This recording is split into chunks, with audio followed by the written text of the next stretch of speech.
Presiden Prabowo Subianto dinilai telah melakukan langkah besar dalam memberikan amnesti kepada kader PDI Perjuangan Hasto Kristianto. Lalu akan seperti apa hubungan antara Presiden Prabowo Subianto, Megawati Soekarno Putri, dan Joko Widodo usai pengampunan ataupun amnesti diberikan Prabowo kepada kader PDI Perjuangan? Kita bahas bersama Wakil Kepala Staf Kepresidenan, sudah ada Bang Muhammad Kodari melalui sambungan Zoom, dan di studio sudah ada pengamat politik sekaligus Direktur Eksekutif Lingkar Madani, Bang Ray Rangkuti. Saya akan ke Bang Ray terlebih dahulu. Setelah adanya amnesti yang diberikan secara prerogatif dari Presiden Prabowo ke Hasto Kristianto, bagaimana Anda melihat hubungan baik itu Pak Prabowo, Pak Jokowi, dan juga Bu Mega? Hubungan segitiga ini kan hubungan yang kalau satu mendekat, yang lainnya lepas gitu. Jadi kalau Pak Prabowo mendekat ke Ibu Mega, kemungkinan Jokowi yang agak dilepas gitu. Dan begitu sebaliknya, kalau misalnya Pak Jokowi atau Pak Prabowo lebih dekat ke Pak Jokowi, mungkin Ibu Mega yang agak menjauh gitu. Dan saya kira polanya akan begitu 5 tahun ini. Dan tidak ada yang benar-benar putus, tapi juga nggak ada yang benar-benar melekat gitu. Jadi Pak Prabowo hanya mengayuh di situ. Kadang-kadang mungkin akan mendekati Ibu Mega, kadang-kadang mungkin... Artinya Pak Prabowo melakukan teknik tarik ulur kepada keduanya, baik Bu Mega dan juga kepada Pak Jokowi?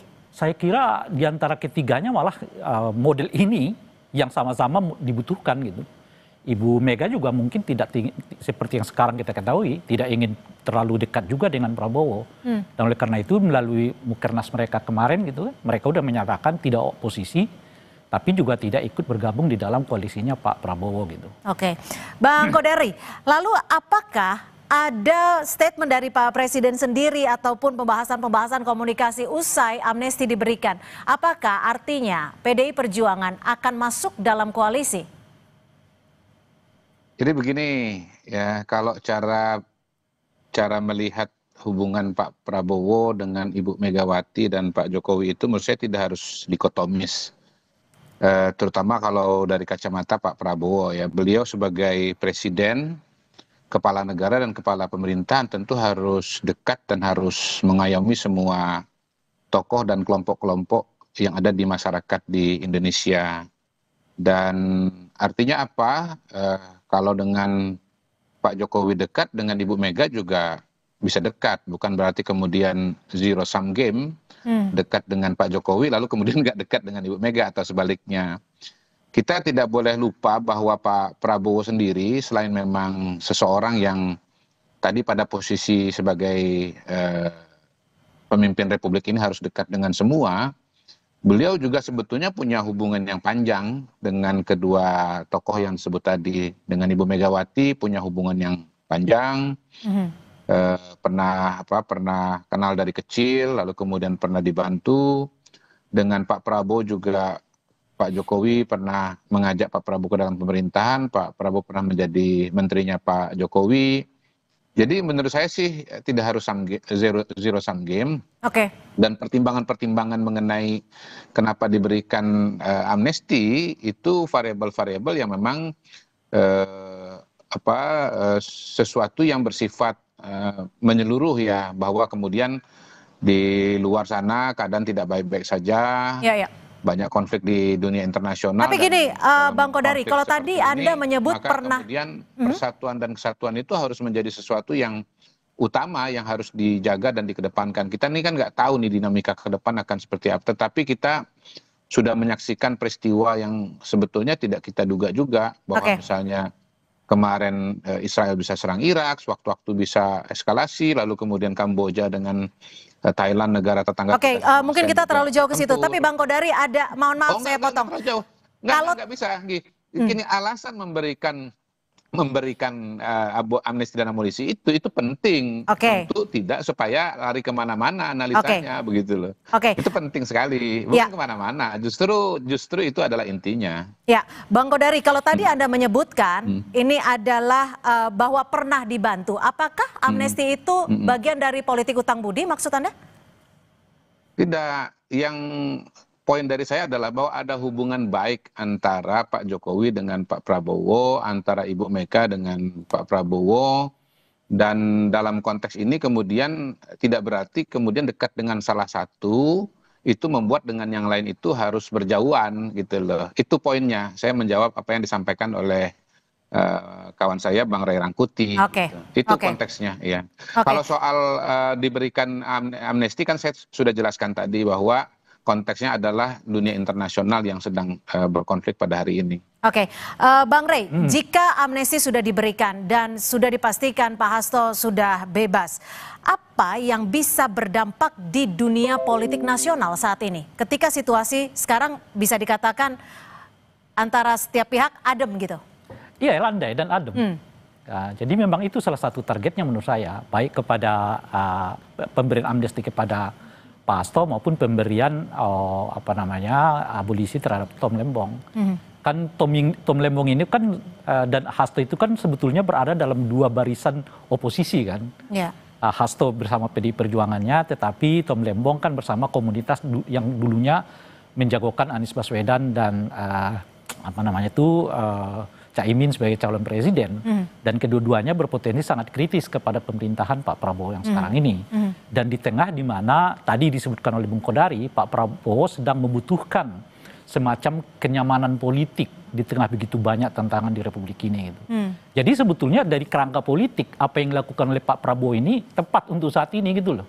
Jadi amankan dulu Ibu Mega. Jadi kalau Anda menyebut Pak Prabowo membutuhkan kenyamanan politik, artinya di situasi saat ini Pak Prabowo merasa tidak nyaman? Ya tentu saja.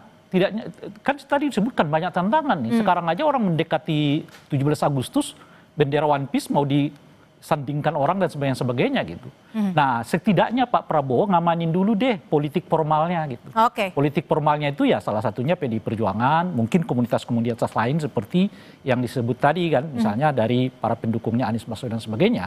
Dan oleh karena itu setidaknya untuk saat 2025 mungkin akan landai begitu, tapi belum tentu ada jaminan 2026. Okay. Dan oleh karena itu kedekatan Pak Prabowo dengan Ibu Mega sekarang ini misalnya, saya kira itu temporal ya, boleh jadi itu sampai 2025, tapi 2026 bisa juga lain ceritanya gitu. Oke, Bung Kodari, betul Pak Prabowo saat ini sedang membutuhkan kenyamanan politik sehingga memberikan amnesti kepada salah satu orang yang bisa dikatakan paling penting di PDI Perjuangan yang saat ini adalah oposisi. Ya, kembali lagi ya, analisanya itu adalah kepentingan bangsa dan negara secara keseluruhan. Ya, kalau kemudian misalnya terjadi konflik yang besar di dunia internasional, kemudian di dalam negeri sendiri tidak kompak satu dengan yang lain, diperlukan, itu kan nanti akan membuat pengambilan keputusan dan kebijakan menjadi repot. Ingat pada saat COVID tahun 2020, 2021, nah, salah satu yang bisa membuat pemerintah cepat mengambil keputusan, bisa mengusahakan antisipasi terhadap COVID mulai dari mendatangkan vaksin, kemudian melakukan pembatasan sosial, itu karena adanya kekompakan dari tokoh-tokoh dan elit-elit politik di dalam negeri. Kalau misalnya pada waktu itu misalnya kita bayangkan ya, ada satu oposisi besar katakanlah Pak Prabowo, kemudian menyatakan menolak vaksin atau menolak PSBB, tentunya pemulihan bangsa Indonesia dari COVID tidak secepat itu begitu loh, dan ekonomi bisa terganggu karena penyebaran COVID akan sangat meluas.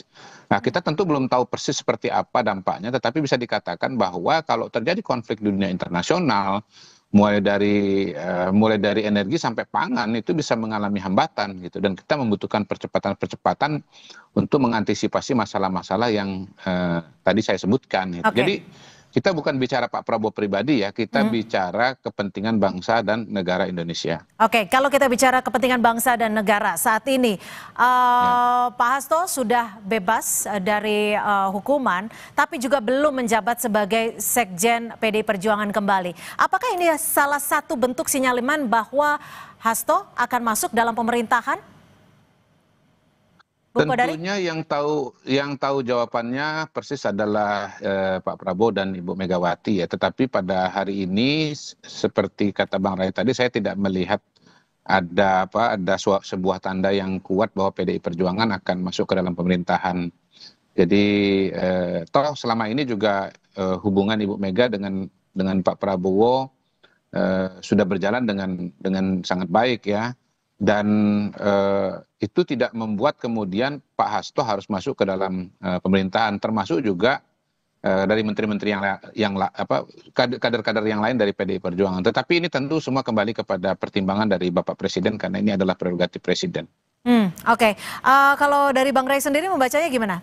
Pak Hasto belum kembali menjabat sebagai sekjen, apakah ada kemungkinan ia akan masuk dalam pemerintahan kabinet? Saya yakin ya 90% enggak. Enggak. Akan. Karena? Rugi Pak Prabowo. Jadi untuk banyak PDIP gitu maksud Anda? Iya, PDIP mungkin nggak akan dapat kerugian, tapi jelas-jelas pemerintahan Pak Prabowo akan dirugikan kalau Pak Hasto masuk ke landscape ya pemerintahannya Pak Prabowo gitu. Oleh karena itu saya kira ya jauh dari harapan itu untuk ditarik masuk ke anggota kabinet. Bahkan saya mengatakan kerugian seperti apa ketika PDIP masuk dalam kabinet? Kerugian apa yang didapatkan oleh Pak Prabowo? Lah memberi amnesti aja respon publiknya udah negatif kan. Apalagi sampai ya dimasukkan ke dalam anggota kabinet gitu. Jadi responnya bertambah-tambah. Dan saya kira konyol lah kalau sampai itu dilakukan oleh Pak Prabowo gitu. Oleh karena itu saya nggak yakin. Jangankan Pak Prabowo masukkan di kabinet, Ibu Mega menetapkan Pak Hasto sebagai sekjen aja nggak berani kok sekarang tuh. Jadi harus ada langkah yang hati-hati ya? Ya, tapi mungkin 2-3 tahun, 4 tahun berikutnya akan berbeda ya. Meskipun untuk Hasto saya kira terkunci ya harapannya untuk bisa masuk menjadi anggota kabinet karena statusnya. Karena amnesti itu kan terbukti melakukan tindakan pidana, cuma dibebaskan oleh presiden kan. Itu aja beda tuh. Nah, kalau itu dilakukan oleh Pak Prabowo, ya orang akan mengatakan makin nyata Pak Prabowo ini omon-omon gitu loh kira-kira tuh. Dalam konteks pemberantasan korupsi. Oleh karena itu 90% saya memiliki keyakinan nggak akan terjadi. Tidak akan masuk ke kabinet. Tapi yang menjadi perhatian adalah ketika amnesti diberikan seorang presiden kepada PDI Perjuangan, lalu bagaimana Anda membaca hubungan antara Pak Prabowo dengan Pak Jokowi? Apakah dalam landscape hubungan yang Anda sebut apa tadi? Segitiga, hubungan segitiga ini akan merenggang atau akan biasa-biasa saja? Ini kan kalau kita buat hubungan segitiga ini, Pak Prabowo di sini satu kiri kanan kan. Jadi kalau ayunannya ke kiri, yang kanannya ketinggalan.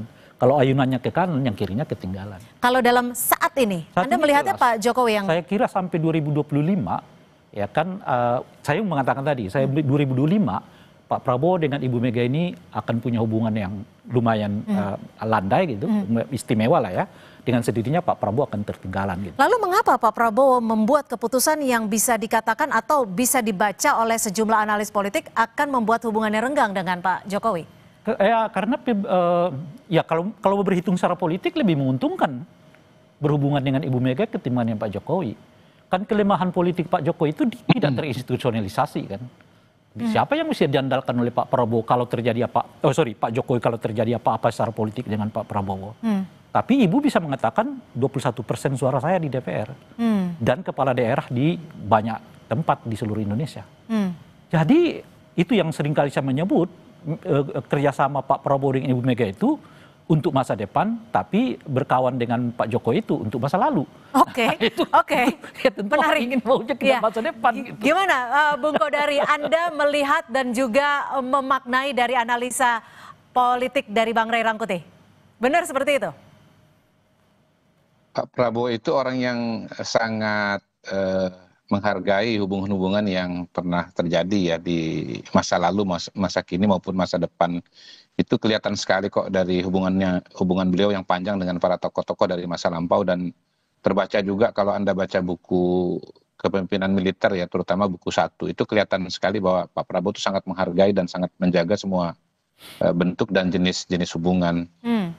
Sekali lagi saya melihat bahwa persoalan itu kita bisa tempatkan pada konteks Pak Prabowo sebagai kepala negara, kepala pemerintahan yang harus dekat dengan semua tokoh dan sewaktu-waktu harus mengambil tindakan yang membutuhkan dukungan dari semua kelompok dan semua kalangan, berhadapan dengan situasi dan kondisi eksternal yang pada hari ini tidak baik-baik saja.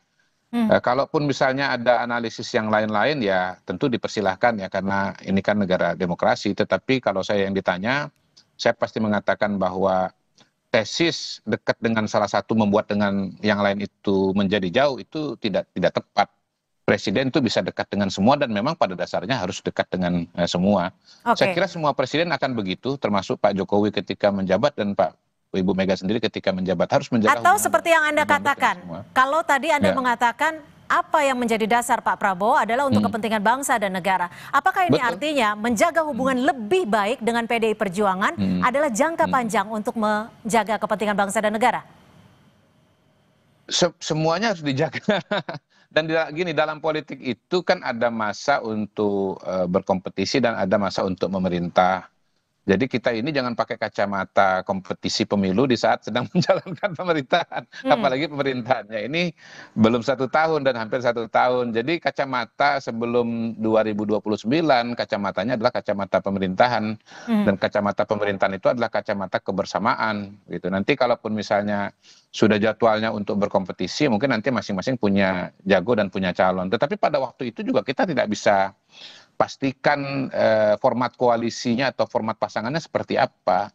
Tidak seorang pun yang bisa memastikan format koalisi yang akan terjadi pada 2029 nanti akan seperti apa. Dan pada titik itu sebetulnya memiliki hubungan baik dengan semua itu juga sama pentingnya begitu. Jadi menjaga hubungan baik dengan semua itu penting dalam menjalankan pemerintahan, dalam mengerjakan kebijakan publik, dan juga penting untuk membangun komunikasi di masa depan. Tapi Bung Kodari, kalau seperti kita menanggapi apa statement yang sudah disampaikan Bang Rey, menurut Anda sendiri mana yang lebih baik, lebih penting dalam kacamata Pak Prabowo untuk menjaga hubungan baik dengan PDI Perjuangan, Megawati dalam hal ini, atau dengan Pak Jokowi?